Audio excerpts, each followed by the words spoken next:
In 1944, the Allied forces, including U.S. GIs, were marching across Europe, pushing the Germans back.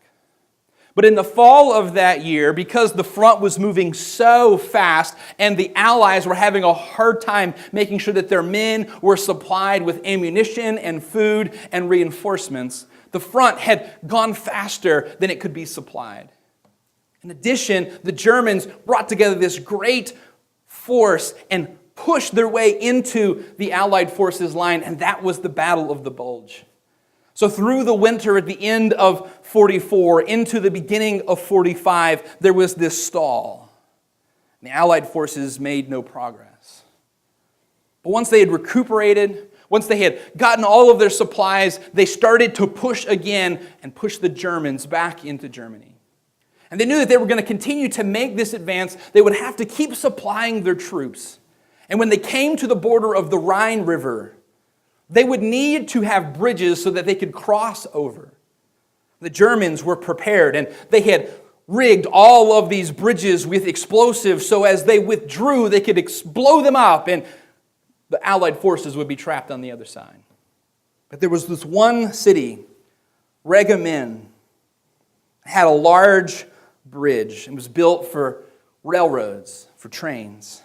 And as the Germans retreated off of the bridge, retreated to the other side of the Rhine, they set off their explosives, but the majority of them never fired off. American GIs ran across the bridge, cutting wires as they went, under enemy fire, trying to make sure that the bridge could not be blown up.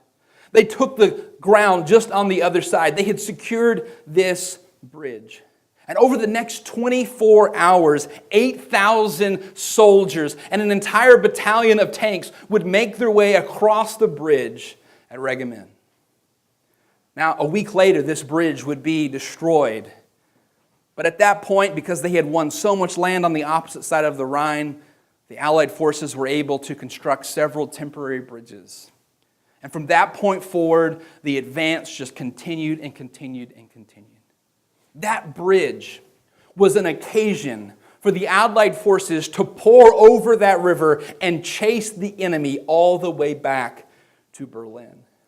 And what Paul says here is that our liberty in Christ should be an occasion. It should be a bridge for us to push into the darkness and evil of this world, to love one another, serve one another, make a difference. Your freedom in Christ is more than a fire escape. Freedom in Christ is more than avoiding the penalty of sin. Your freedom in Christ is an on-ramp to bring hope and redemption into this world.